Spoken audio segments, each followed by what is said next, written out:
Hola a todos, muy buenas noches. ¿Me escuchan bien? Buenas noches, ¿se escucha bien? Listo.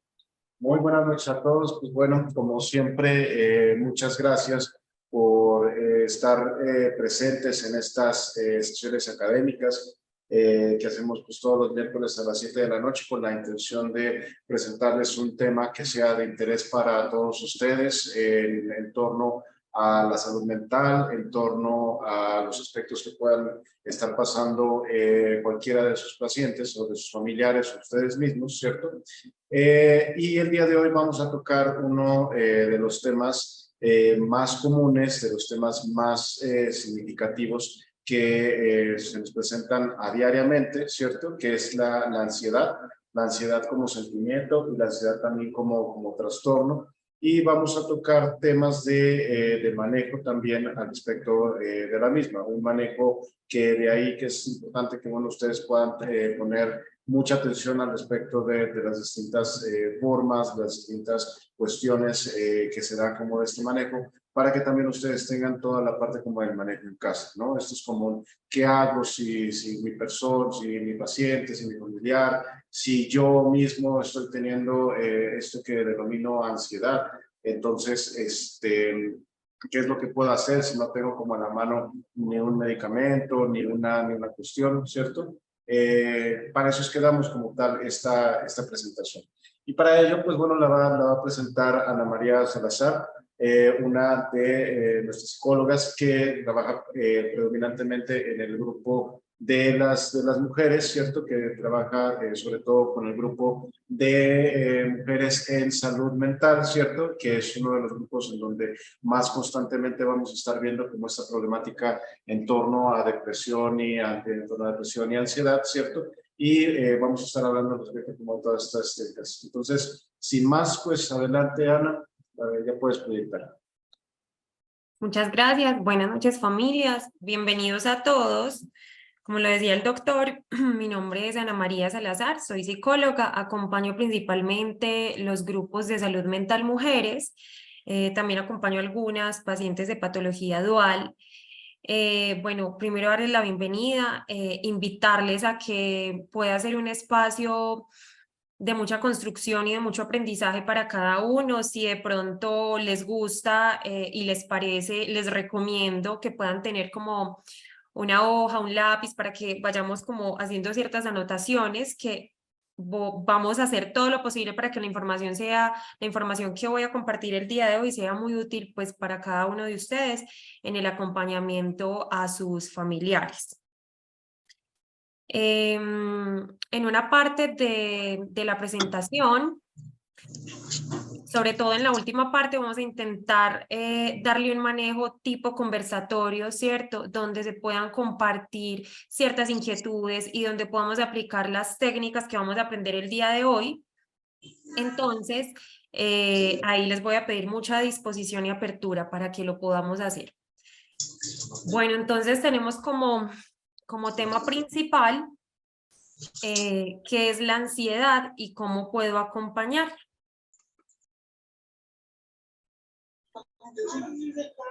Muy bien. La ansiedad es una reacción normal y saludable que se activa ante una amenaza o un peligro.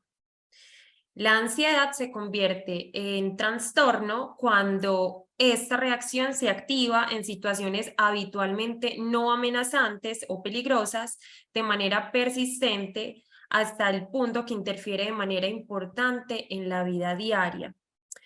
Muy bien, es importante comprender a la ansiedad como una emoción, ¿cierto? Porque muchas veces cuando escuchamos el término ansiedad, inmediatamente lo trasladamos como hacia lo que es ya propiamente el trastorno. La ansiedad cumple unas funciones específicas que terminan siendo sumamente necesarias en la vida diaria del ser humano, ¿cierto? Como lo es protegernos, como lo es también empujarnos a tomar a veces ciertas decisiones.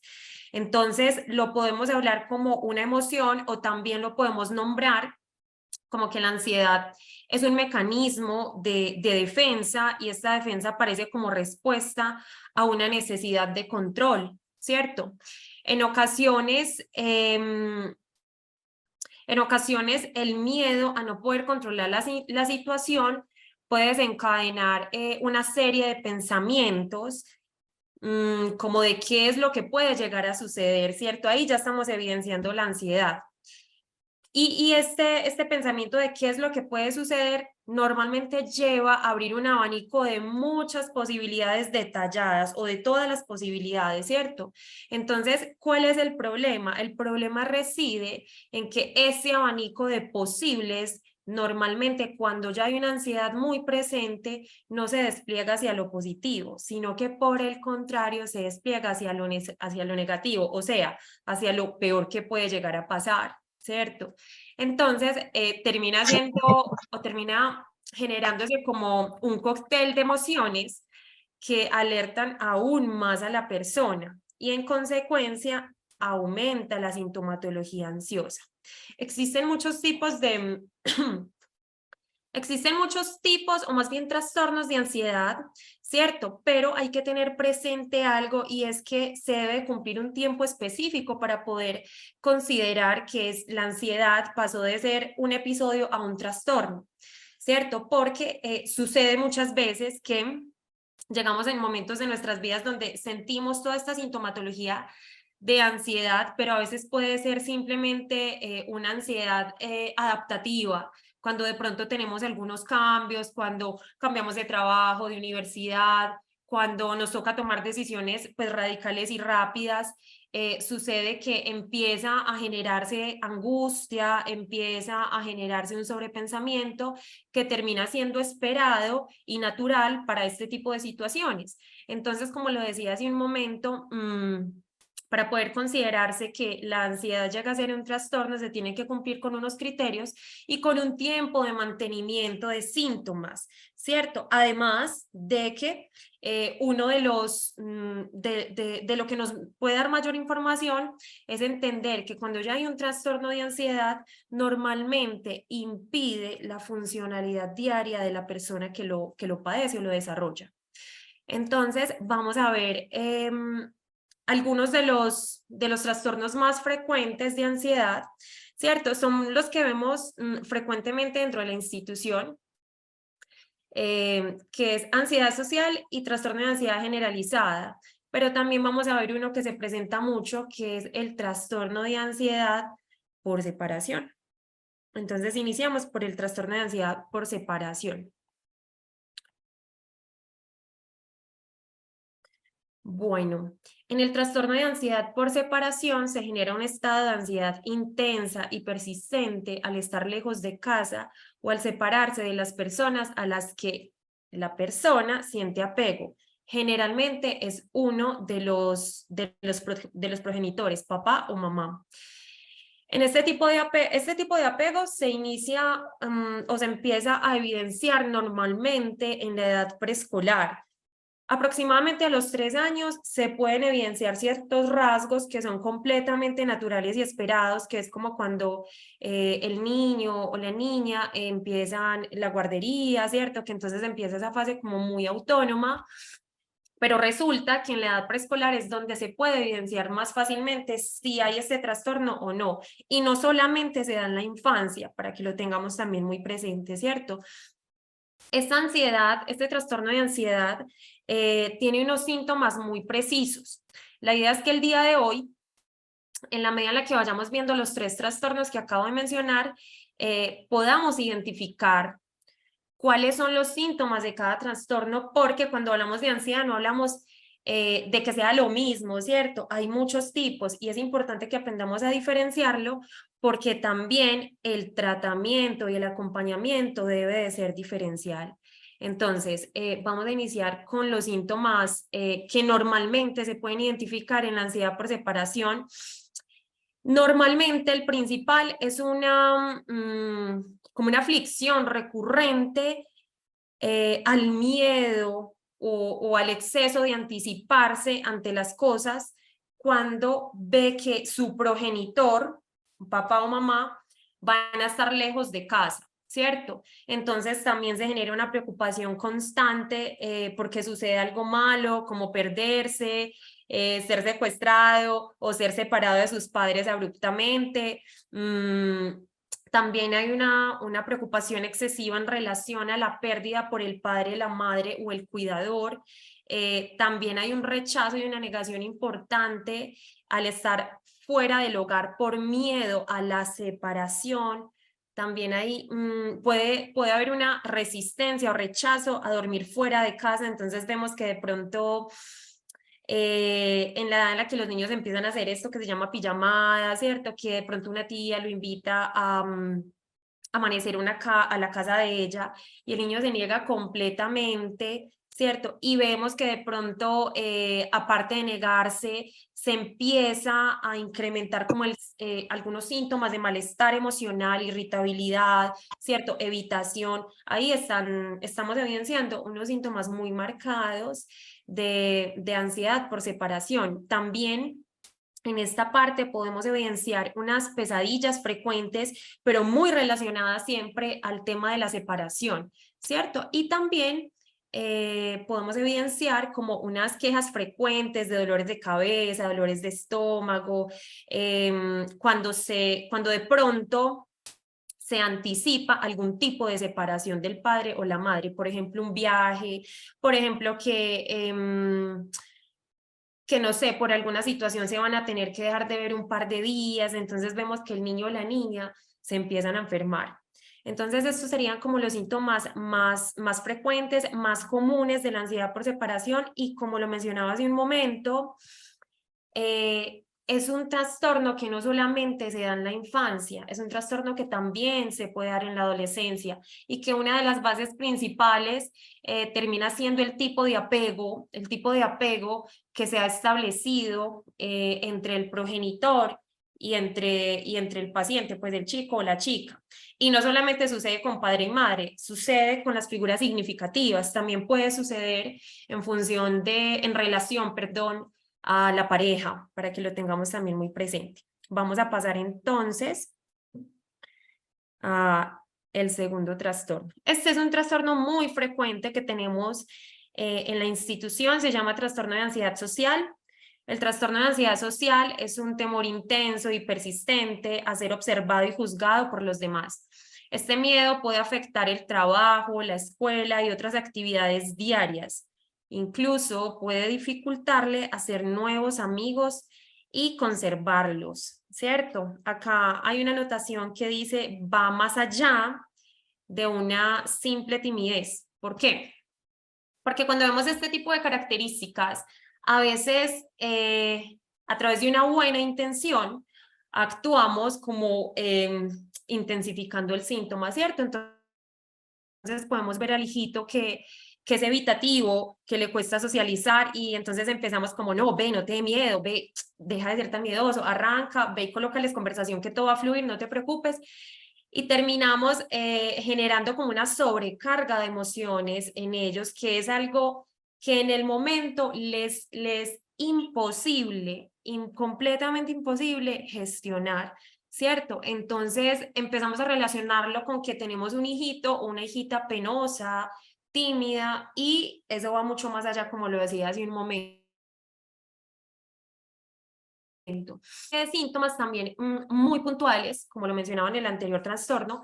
La idea es que podamos ser muy cuidadosos y estar muy atentos a la escucha para que entendamos un poco cómo es la forma de relacionarse la persona que tiene el trastorno de ansiedad social, ¿cierto? Entonces, lo primero y lo más generalizado es que la persona tiende a sentirse todo el tiempo evaluado negativamente por el otro, ¿cierto?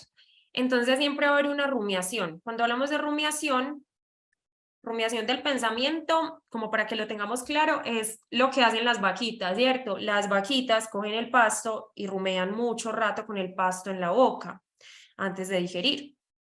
Eso mismo sucede con el pensamiento. Se trae un pensamiento a la mente y empieza a estar en ciclo, y es completamente difícil, a veces se imposibilita, cuando hay una base de ansiedad tan fuerte, se imposibilita salir de ahí.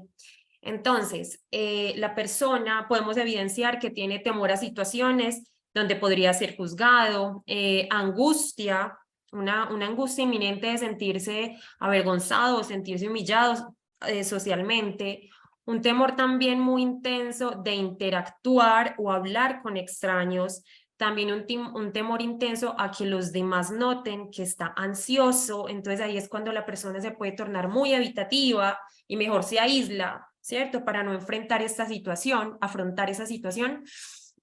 También el temor a tener síntomas físicos que le puedan causar incomodidad, como por ejemplo la sudoración, colocarse rojo, temblar, o que le empiece a temblar de hecho también la voz. Entonces, ahí se genera un temor importante y volvemos a la misma parte, ¿cierto? Terminan siendo muy evitativos. También las personas con este tipo de trastorno dejan de hacer algunas actividades o dejan de hablar con ciertas personas por el temor o el miedo a sentirse avergonzados. Normalmente evitan situaciones donde puedan ser el centro de atención. También hay algo previo a enfrentar una situación social, ¿cierto? Y es que se genera una activación de un temor muy importante cuando de pronto saben que van a ser expuestos, ¿sí? Entonces todo lo que mencioné anteriormente, ahí se da esa activación.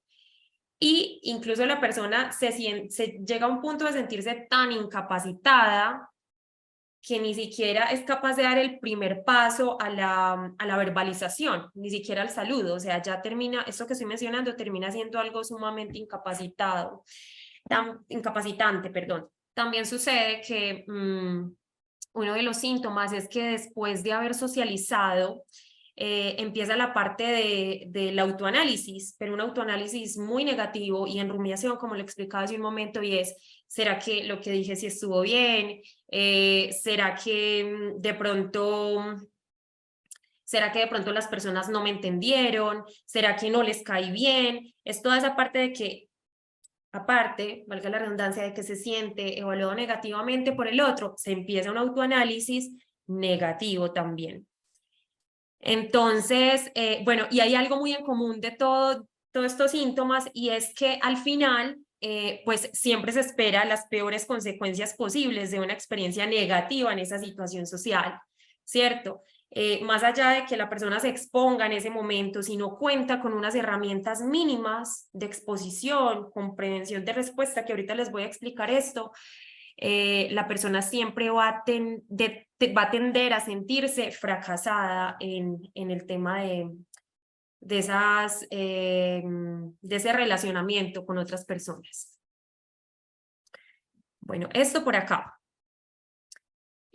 Vamos a hablar del tercer trastorno.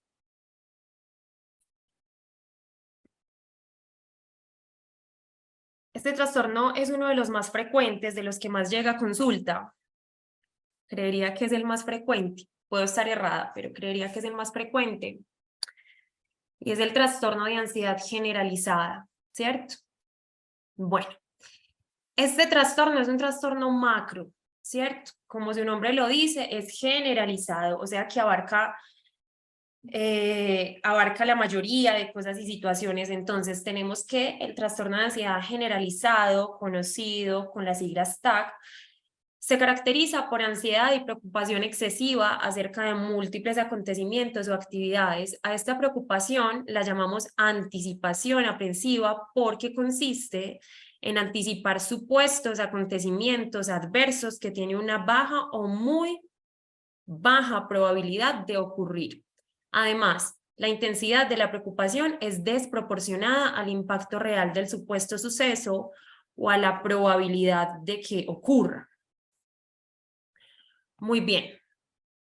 Cuando hablamos de un trastorno de ansiedad generalizado, estamos hablando de una constante o permanente sensación de angustia, ¿cierto? Estamos hablando de una permanente o constante sensación de catastrofismo, de que todo siempre puede salir mal, ¿cierto? Entonces, este tipo de trastorno tiene unas implicaciones bien importantes. Normalmente es un trastorno comórbido, como con algunos episodios o ya trastornos propios también de depresión, porque resulta que para la persona que padece este diagnóstico termina siendo muy poca llevadera su vida cotidiana, ¿cierto? Genera mucho sufrimiento. Entonces aquí quiero como exponer unos síntomas muy, muy claros para que entendamos un poco qué es lo que sucede con estas personas y que también de alguna forma, después de conocer lo que sucede, yo creo que eso nos puede dar un poco más de empatía a los que estamos acá reunidos para saber cómo llegar y cómo ayudarles, ¿cierto?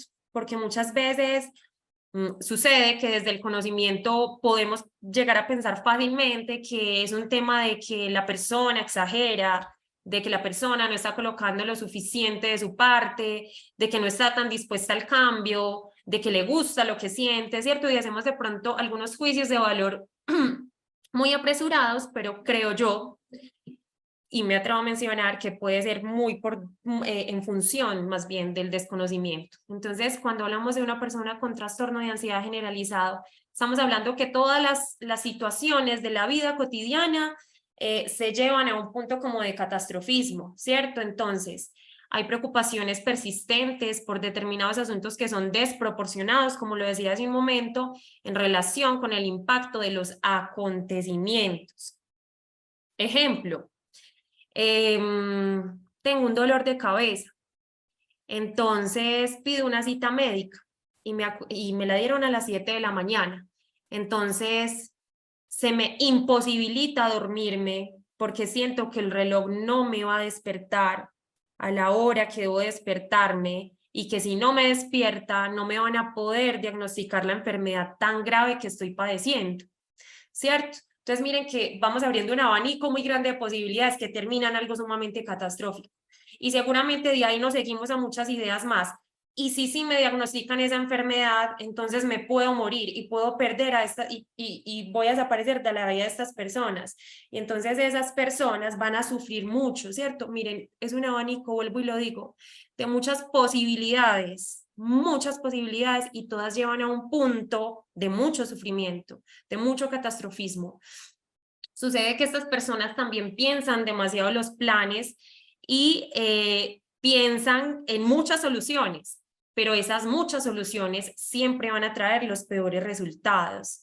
También sucede que se perciben situaciones y acontecimientos como amenazantes, incluso cuando no lo son. Por ejemplo, resulta que la persona está haciendo una diligencia cualquiera y empieza a llover, entonces siente que se debe esconder porque posiblemente le puede caer un rayo, ¿cierto? Y las posibilidades son muy mínimas, pero está en su pensamiento y eso termina generando una incapacidad, como lo he mencionado muchas veces, de que la persona se le imposibilita continuar con su vida, con todo lo que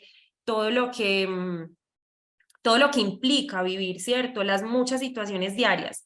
También puede suceder que se empieza a generar una dificultad muy marcada para hacerle frente a las situaciones de incertidumbre. Por ejemplo, esperar los resultados de un examen, esperar una llamada, entonces la llamada no llega, entonces puedo estar pensando que fue que la persona se accidentó y se murió, no me llegan los resultados del examen médico, entonces siento que quizás no me los han dado porque me van a decir que es una enfermedad terminal, ¿cierto? Entonces estoy dando como ejemplos muy, muy frecuentes que puede suceder y que vuelvo y digo, genera una sensación y una situación de mucho sufrimiento. Estas personas habitualmente tienen un carácter, unas características de su carácter sumamente indecisas, les cuesta tomar decisiones porque normalmente piensan que la decisión, sea cual sea que va a tomar, será una decisión equivocada, ¿cierto? También tienen cierta incapacidad para dejar de lado o olvidar una preocupación. Entonces, nuevamente, llegamos a la parte de la rumiación o el sobrepensamiento que está en ellos todo el tiempo. También hay una incapacidad para relajarse, ¿cierto? Que aquí vamos a aprender en un momento una técnica para poder ayudar en esta parte, porque normalmente en la ansiedad siempre se va a sentir una tensión y siempre va a haber un impacto también corporal. Entonces es importante poder acompañar en ese sentido a las personas que que sufren este trastorno. Entonces hay una incapacidad para relajarse, una sensación habitual de nerviosismo, sensación de estar con las emociones al límite también, ¿cierto? Porque, por supuesto, cuando no encontramos soluciones, la angustia normalmente es desbordada. Y hay algo muy importante, y es que las personas que tienen una base de ansiedad fuerte pueden presentar dificultades importantes para concentrarse, ¿cierto? Normalmente puede ocurrir los dos extremos, ¿cierto? Puede ser que a veces haya una sensación de que la mente se pone en blanco, ¿sí? Y la persona no está en el presente, está muy ida, lo voy a decir coloquialmente, ¿cierto? O puede haber otra sensación contraria, y es que el pensamiento está muy activo, entonces la persona tampoco va a poder concentrarse. Como le decía hace un momento, a ver, de forma generalizada, los trastornos de ansiedad tienen un impacto también en nuestro cuerpo, ¿cierto? Causan algunas sensaciones y otras comorbilidades más, pero en este trastorno de ansiedad generalizado sucede mucho que va acompañado de varias cosas, ¿cierto? Por ejemplo, como fatiga, como deseo muchas veces de comer mucho o por el contrario de inapetencia. También puede desarrollar fácilmente trastornos del sueño, o si no es trastorno, entonces es unas dificultades muy marcadas para conciliar el sueño.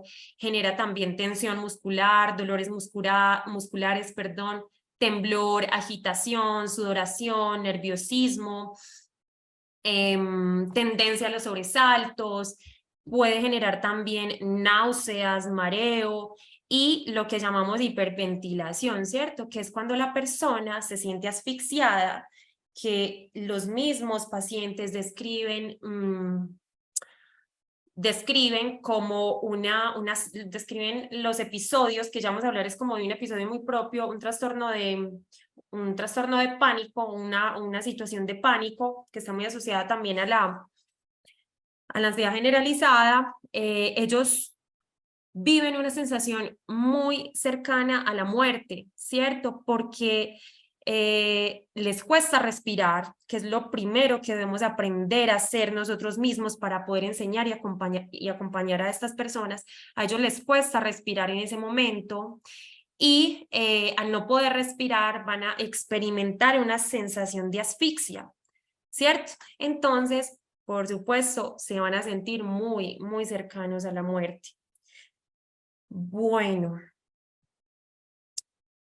vamos entonces con trastorno de fobias específicas. Esto sucede también mucho. Las fobias específicas son un tipo de trastorno de ansiedad en el cual una persona puede sentirse extremadamente ansiosa o tener un ataque de pánico cuando es expuesta al objeto del miedo. Hace un momento les conté que es un ataque de pánico, ¿cierto? Que es lo que asociamos o se experimenta cercano a la muerte. Hay muchos tipos de fobias específicas, ¿cierto? Digamos que los más frecuentes de pronto en la institución puede ser agorafobia y claustrofobia, ¿cierto?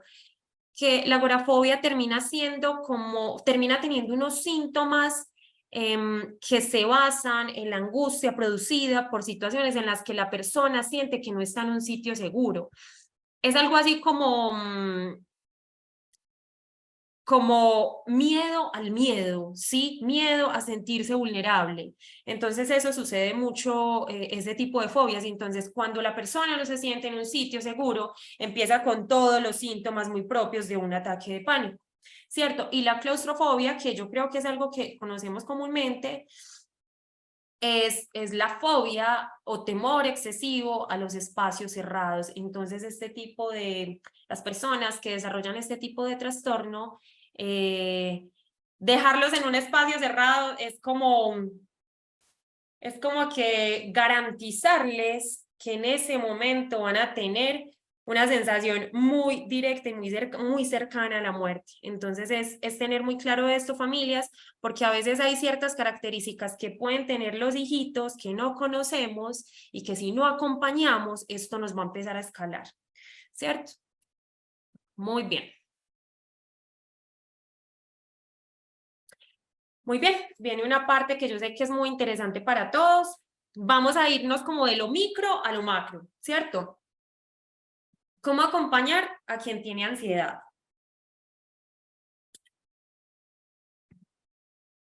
Bueno, en la ansiedad y en todo tipo de trastorno,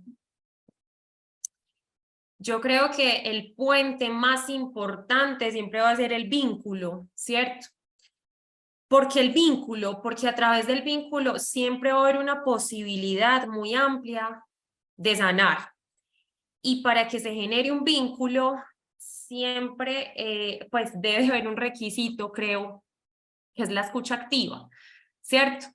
En los momentos en los que acompañamos a una persona con ansiedad, muchas veces no sabemos qué hacer y eso está bien, no tenemos que sabérnoslas todas, pero agudizar el oído, ¿sí? Poder colocarnos al nivel de la persona y entender que está pasando por un momento de mucho sufrimiento, ¿sí? Si la persona quiere hablar, ahí tendremos que estar con una escucha muy activa, ¿sí? Entendiendo, para poder entender, perdón, qué es lo que está sucediendo, qué fue lo que le generó la activación de su ansiedad.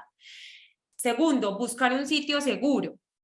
Esto es muy importante porque hay personas que a través de la ansiedad, pues, digamos que logran llegar o retornar a la calma más bien de una forma relativamente rápida, pero hay otras personas que les cuesta un poco más y sus episodios son más fuertes. Entonces tenemos que asegurarnos de que por lo menos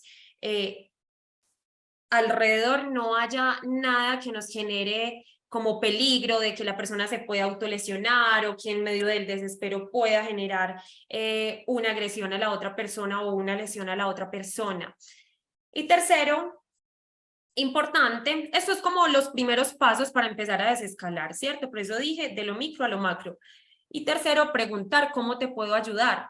Esto nos devuelve al paso 1 de la escucha activa, están muy conectados. ¿Por qué? Porque hace un momento lo dije, no tenemos, no nos las vamos, no nos las vamos a saber todas, entonces es importante también poder escuchar y que la otra persona, si está dentro de sus posibilidades de momento, nos pueda contar cómo lo podemos ayudar, ¿cierto? Muchas veces eso no va a suceder y es muy frecuente que no suceda en estos trastornos de ansiedad, porque a veces se dan de la nada, no siempre va a haber un detonante específico, ¿cierto? Siempre va a haber un detonante, pero en el momento es muy difícil, se imposibilita mucho que se puede identificar.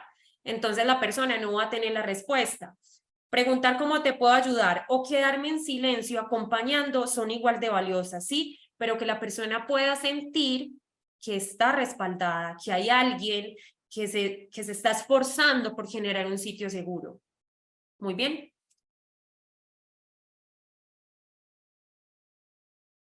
Bueno, familias, vamos a abordar una serie de técnicas.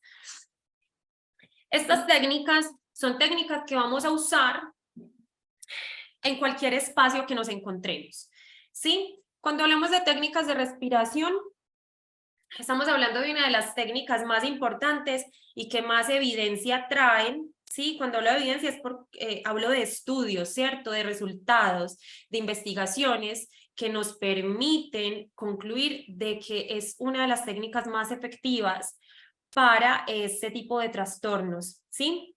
Ahorita cuando yo les decía y les hablaba de la hiperventilación, estamos hablando de que a la persona se le está imposibilitando en ese momento poder respirar, ¿cierto? Si nosotros aprendemos una técnica de respiración adecuada y no solo la aprendemos, pues no solo la practicamos, sino que se la podemos enseñar y apoyar, podemos garantizar, digamos que un retorno a la calma mucho más rápido. La idea es que practiquemos, ojalá nos dé el tiempo, creo que sí, las técnicas que les voy a ir explicando, creo que desde la práctica y desde las asociaciones que uno más puede aprender. Entonces vamos con la primera. Listo, les voy a pedir que enciendan cámaras. Las cámaras es para poder ver que sí hagamos la respiración como debe de ser. Listo, vamos a hacer 3 tipos de respiraciones. Bueno, 2, y la tercera es una dupla, es una combinación. ¿Todos me están escuchando bien?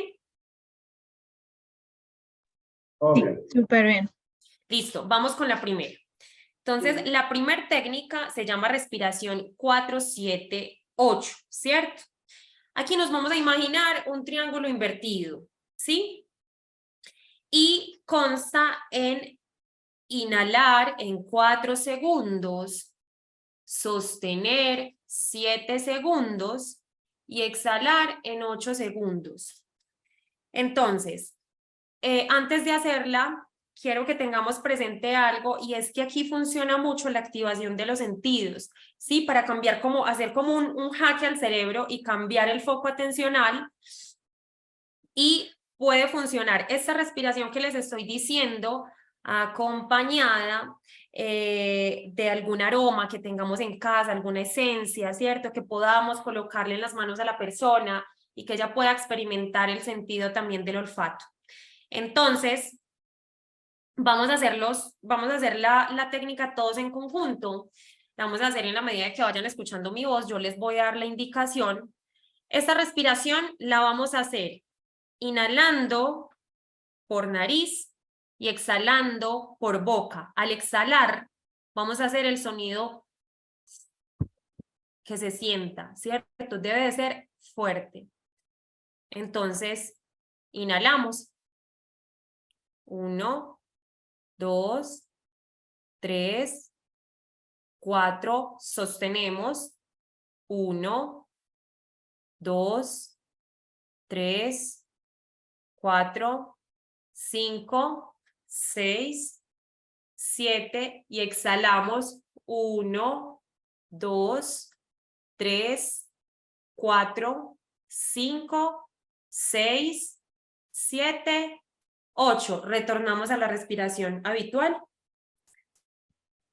por 5 segundos. 1, 2, 3, 4 y 5. Iniciamos el ciclo. Inhalamos. 1, 2, 3, 4. Sostenemos. 1, 2, 3, 4, 5, 6, 7. Exhalamos. 1, 2, 3, 4, 5, 6, 7. Retornamos a la respiración habitual. Esta respiración es complicada, ¿cierto? Pero en la medida en que lo practicamos 3, 4 veces, la persona va a sentir que se va a poder ir oxigenando. Probablemente toda esa sensación de ahogo que estaba teniendo, de que su pulso está sumamente acelerado, todo se vaya a ir reorganizando y la persona va a ir teniendo la posibilidad, en la medida en la que va retornando a la calma, de experimentar otro tipo de emociones. Ahora vamos a la respiración diafragmática. Esta respiración, a los que estoy viendo, la hicimos lo que conocemos, ¿cierto? Desde el pecho. Inhalando y exhalando desde acá. Vamos a la respiración diafragmática, que es una respiración, una técnica de respiración, digamos que de las más eficaces que hay en el momento para alguna crisis de ansiedad. Entonces, ¿de qué se trata? Vamos a colocarnos la mano derecha en el pecho, la mano izquierda en el abdomen, en toda la parte del diafragma, y vamos a hacer una respiración. Esta respiración es, inhalamos en 4, sostenemos en 4, exhalamos en 4 y sostenemos en 4. Pero la gran diferencia es que no vamos a sentir que no se nos puede mover el pecho. La respiración va a estar centrada en esta parte, entonces vamos a ver cómo se puede contraer el abdomen y se me va el término, se contrae y se contrae y se extrae. Creo que no estoy tan errada. Entonces, todo debe ser en la parte abdominal, ¿cierto? El pecho debe quedar quieto. Vamos a practicar esta respiración en este momento. Entonces, inhalamos profundamente. 1, 2, 3, 4. Sostenemos 1, 2, 3, 4. Exhalamos 1, 2, fuerte, 3, 4, sostenemos 1, 2, 3, 4, retornamos a la respiración habitual. Inhalamos 1, 2, 3, 4. Sostenemos 1, 2, 3, 4. Exhalamos 1, 2, 3, 4. Y sostenemos 1, 2, 3, 4. Listo. Esta es la segunda técnica. Como lo decía hace un momento, termina siendo una técnica que nos puede ayudar muchísimo, pero vamos para la tercera, que de pronto es una técnica que se recomienda mucho para estados de ansiedad muy intensos, muy elevados, y se llama relajación muscular progresiva, que es de Jacobson, y vamos a hacer una dupla con respiración rítmica. ¿Cierto? La respiración rítmica es que en la medida en la que vamos a ir tensionando el músculo, vamos a ir inhalando y cuando extensionamos, exhalamos. Entonces, ¿de qué se trata, familias? Vamos a colocarnos en una posición derecha, ¿sí? Vamos a hacer esta parte, vamos a hacer así con el cuerpo y cuando yo les diga, nos vamos a tensionar muy fuertemente todos los músculos que más podamos, si podemos la mandíbula, cuello, hombros, abdomen, todos los músculos que más podamos hasta que sintamos como una sensación muy extrema, límite. Y ahí, en la medida en la que vamos a ir haciendo toda esta parte de la tensión muscular, vamos a ir inhalando profundamente. Y cuando les dé la indicación, vamos destensionando de a poco y exhalamos fuerte por la boca. Inhalamos por nariz, exhalamos por la boca. Entonces, vamos a hacerlo. Inhalamos y apretamos fuerte. Fuerte, lo más fuerte, fuerte, fuerte que puedan, lo más fuerte que moleste, que se sientan los músculos. Y exhalamos. Vamos extensionando suavemente, suavemente. Retornamos a la respiración habitual. Vamos a hacerlo de nuevo. Inhalamos, tensionamos los músculos fuertemente. Fuertemente, fuertemente. Exhalamos. Vamos a soltarnos. Ahorita, al final, la idea es que ustedes puedan compartirnos cómo se sintieron con estas primeras 3 técnicas. Estas primeras 3 técnicas, familias, son técnicas que podemos usar en cualquier lugar en el que estemos y que tienen todas las posibilidades de que nos ayuden a disminuir ese estado de ansiedad. Vamos con las otras. Bueno, estas técnicas mindfulness o técnicas para el uso de los sentidos son técnicas también que son muy eficaces y que hay muchas posibilidades de que se puedan aplicar en muchos lugares, ¿cierto? La primera es la inmersión en agua fría, ¿sí? Digamos que esto sirve para cambiar mucho el foco atencional, además de que también tiene un impacto directo a nivel cerebral que nos ayuda a que la persona pueda desescalarse un poco, ¿cierto? De ese estado de ansiedad tan inmenso que tiene en el momento. Entonces, la idea es ¿cómo se aplica?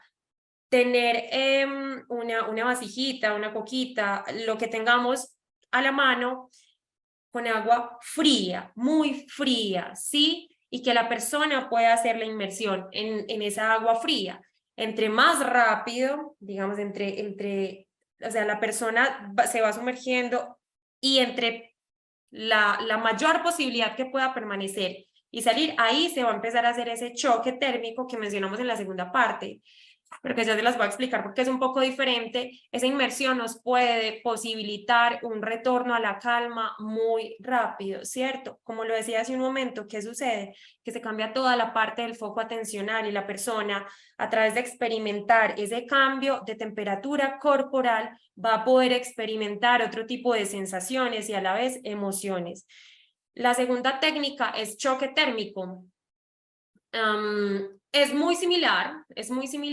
La idea es tener algo muy frío y algo tibio, ¿cierto?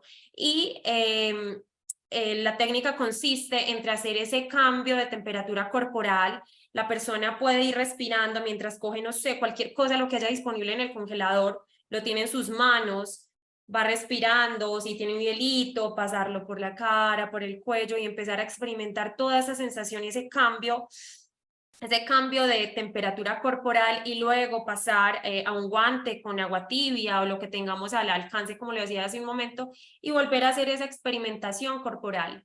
Termina teniendo un efecto muy similar, que es que la persona cambie su foco atencional y pueda experimentar algo diferente a lo que ya de por sí estaba experimentando, que genera mucho sufrimiento.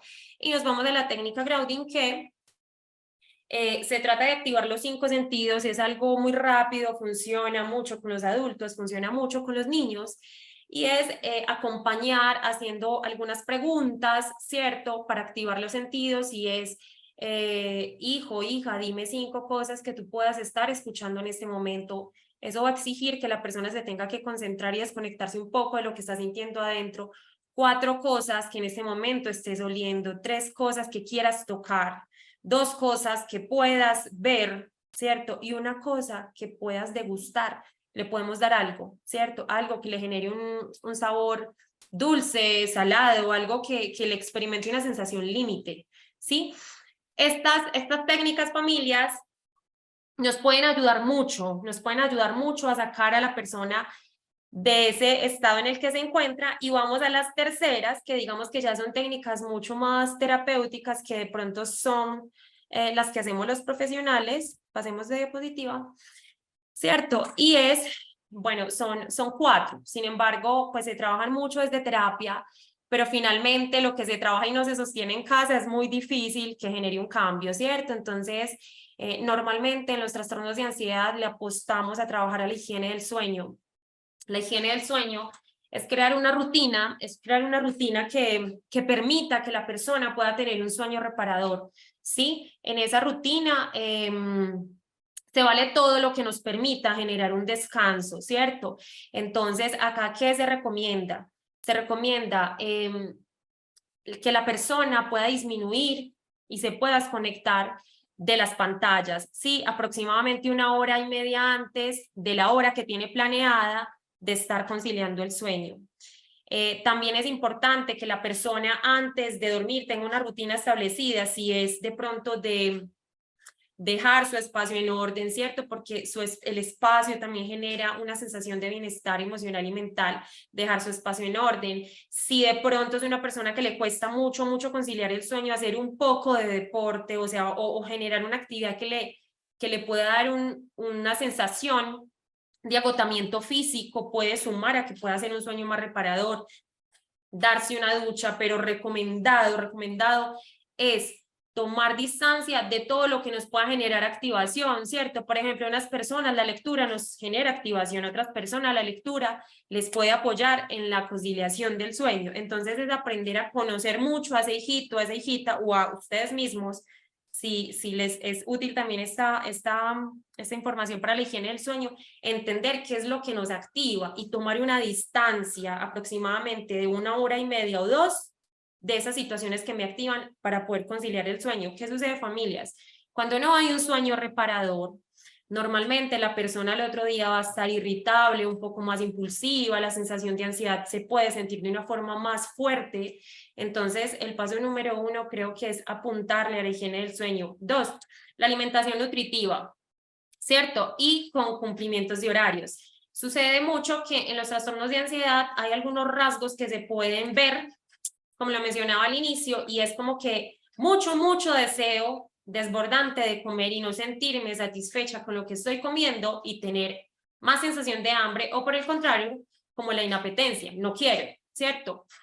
Es muy importante poder tener los horarios establecidos, porque si nos esperamos a tener, por ejemplo, en el caso de la inapetencia, a esperar a tener hambre para poder comer, eso no va a pasar.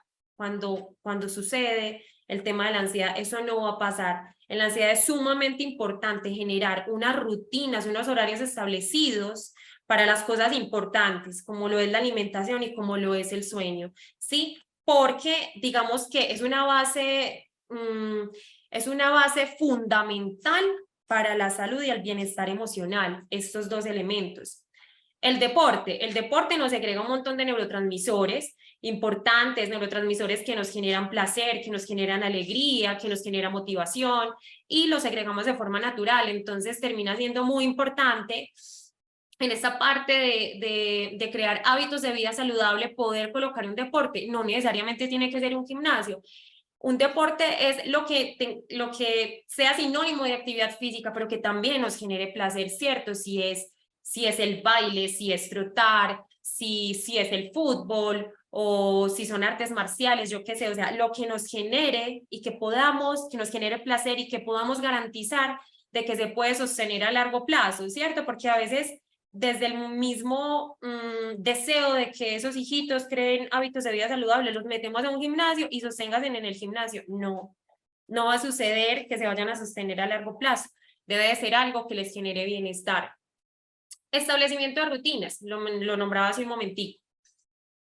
Es muy importante, ¿sí? Es muy importante, y sobre todo en la ansiedad también es muy importante saber qué sigue, ¿cierto? Cuando establecemos rutinas de estudio, rutinas de trabajo, o sea, hacer como la planeación, termina siendo mucho más llevadera, esa sensación de angustia que a veces se tiene por no saber qué sigue, ¿sí? Entonces el establecimiento de rutinas es una herramienta bien importante para darle orden a la vida, para crear hábitos de vida saludable y para disminuir esas características ansiosas de saber qué sigue.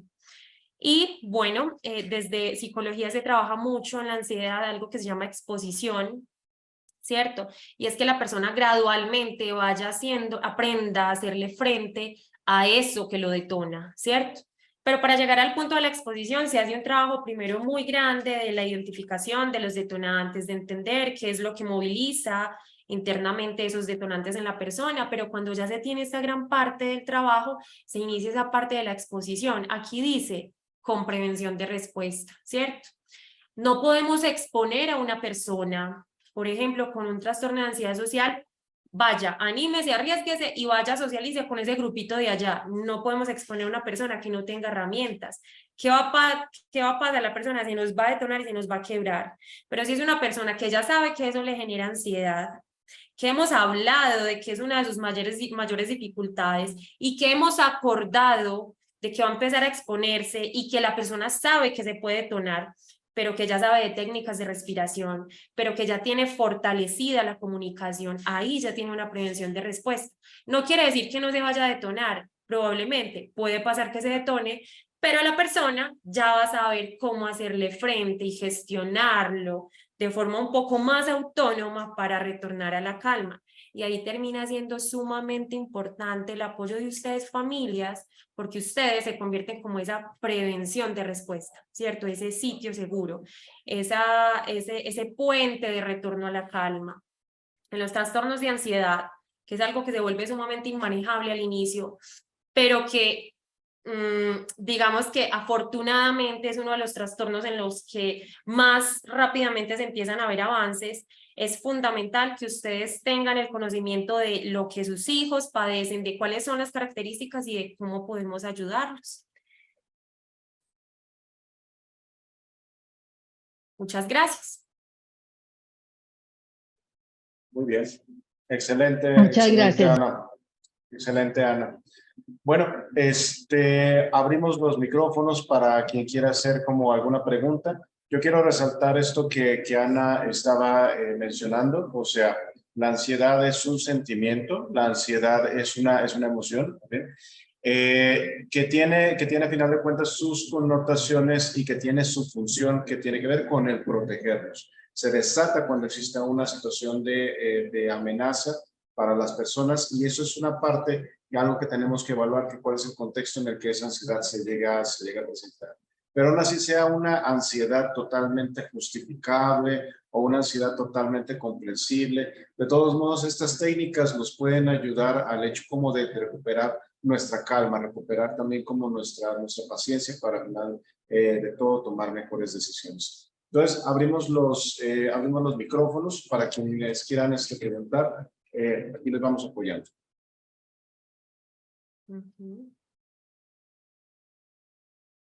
dudas, inquietudes, opiniones, o si quieren compartir cómo se sintieron aplicando las técnicas.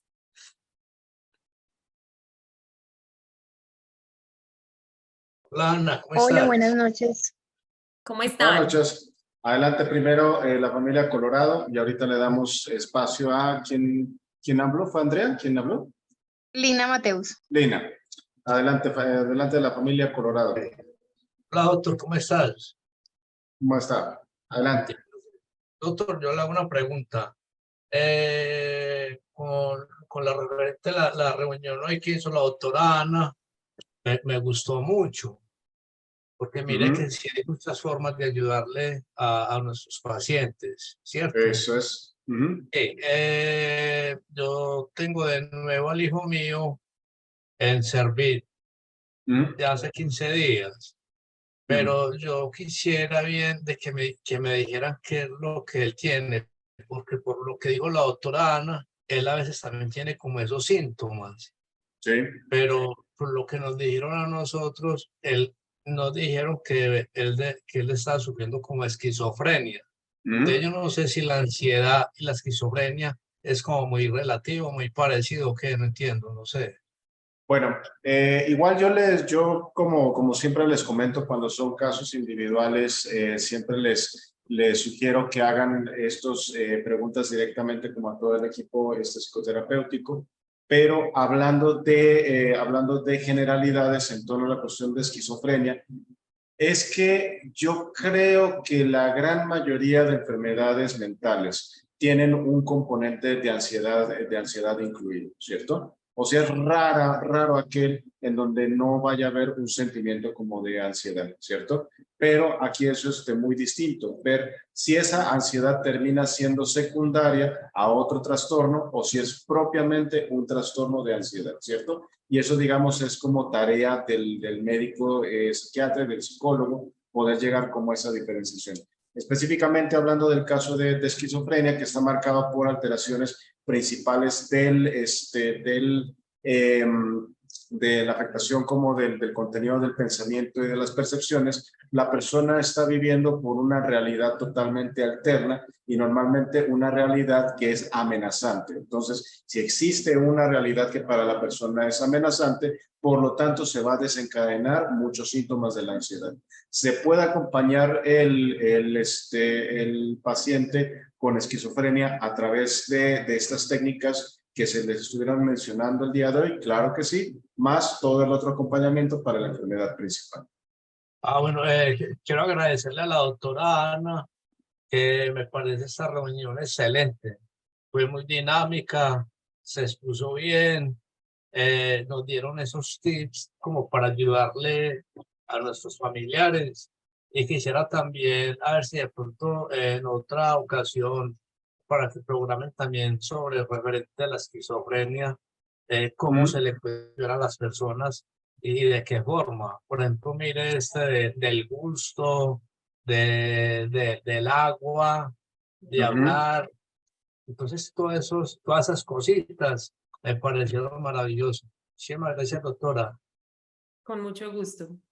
Y recuerden que todas estas presentaciones quedan grabadas y están disponibles para que ustedes puedan volverlas a revisar en la página de YouTube de Servir. Se meten a YouTube, ponen Servir Salud Integral y ahí van a aparecer estas presentaciones y las anteriores que han estado teniendo y son de acceso libre. Entonces, si alguien tiene deseo de enseñarle esta u otras presentaciones a familiares y demás, adelante, con todo gusto. ¿Listo?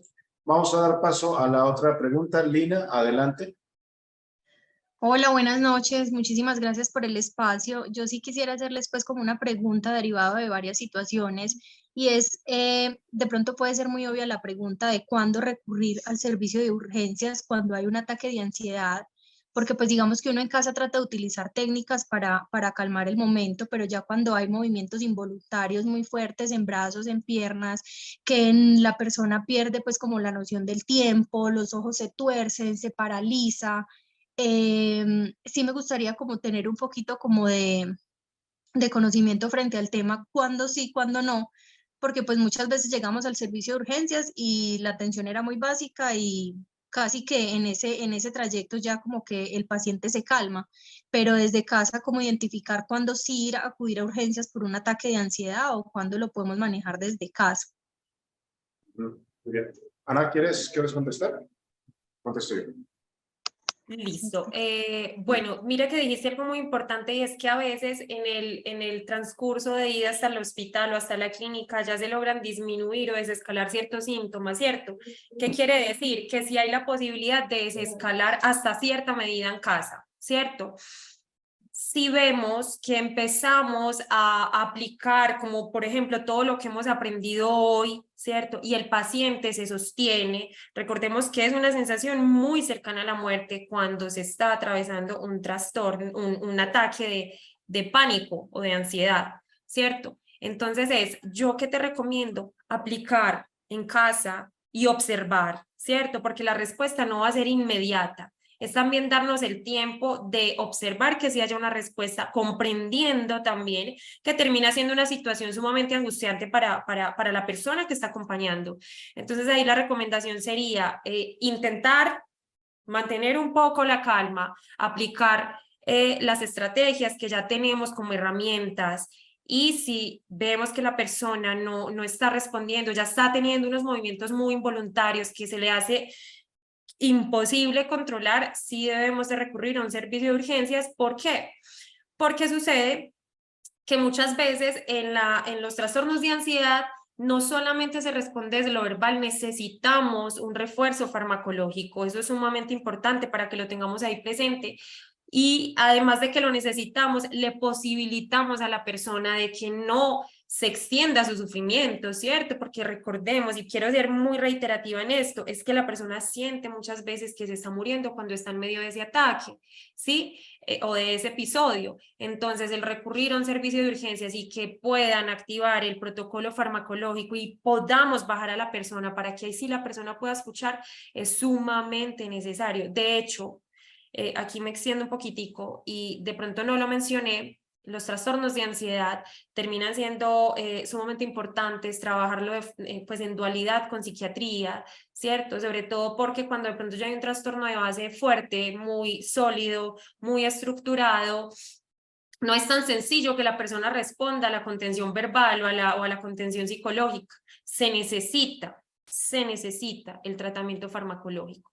Y yo creo que en este punto es un poco más sencillo de pronto aceptar esa parte, ya no hay tanto estigma frente al tratamiento farmacológico. Sabemos que es, como lo mencionaban Doc por allá en el Congreso, que psiquiatría termina siendo como el anestesiólogo, que sin el anestesiólogo no se logra una cirugía, ¿cierto?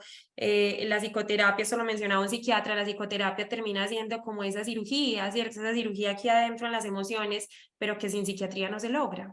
Termina siendo un equipo sumamente importante. Entonces, para no extenderme más, el traslado a la clínica es necesario cuando vemos que sí se está saliendo de control, que no nos responde a lo verbal. Sí, Vale, exactamente. También tener muy en cuenta de que cuando existen riesgos o que están observando que ese ataque de pánico, esa ansiedad, está generando que la persona se esté lesionando o esté siendo agresiva, esos son indicadores de que se tiene que acudir como un servicio de urgencias. Y que también sea algo, como lo dice Ana, que se esté saliendo como de control, que no esté respondiendo como a lo verbal, que están viendo que tiene esos movimientos involuntarios, que están viendo de que el paciente está francamente muy mal. Tengan en cuenta que a lo mejor no es un ataque de ansiedad y es ahí en donde hay que ir a urgencias. Pero, de todos modos, esto como por parte de psiquiatría, yo se los recomiendo. Es mejor pecar de exagerados que pecar de omisión, ¿cierto? O sea, si ustedes pecan de exagerados por una crisis de pánico, llegan urgencias y bueno, qué maluquera, se le pasó, ya apenas veníamos, llegamos a una crisis, me regañó el doctor, lo que quiera que sea. Pero si pecan de omisión, eso puede ser fatal. Entonces, si tienen alguna inquietud con esas situaciones de la cuestión de ¿será que lo llevo o será que no lo llevo? Llévenlo, ¿cierto? Mejor es que pequen en ese punto como de exageración y que lo hablemos a mayor detalle, obviamente, con todo el equipo de atención que está a cargo de los casos de ustedes. ¿Listo? Bueno, no sé si exista una última pregunta ya para que cerremos el día de hoy.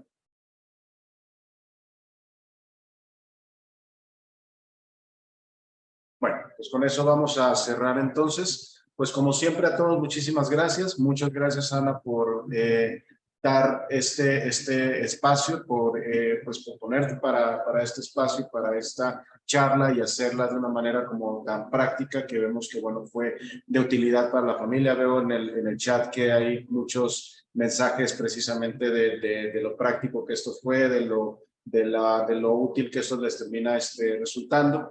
Y pues a todos, como siempre, muchas gracias por el tema por el hecho de estar aquí luego a estas horas que luego no es tan fácil hacerlo, para que siempre puedan aprender, saber cómo ayudar a sus familiares, a todos nuestros pacientes también, y que vean un poquito también de cómo trabajamos nosotros, ¿no? De que esto que estamos compartiéndole a ustedes y la manera en cómo lo hacemos es la manera en cómo nosotros también trabajamos con los pacientes, con empatía, con entendimiento, con un lenguaje sencillo, llegándoles hacia puntos sensibles, siendo prácticos. Esa es toda nuestra manera toda esta es nuestra manera de trabajar. Como siempre, a todos, muchísimas gracias. Buenas noches. Gracias, Ana. Nos estamos viendo pronto.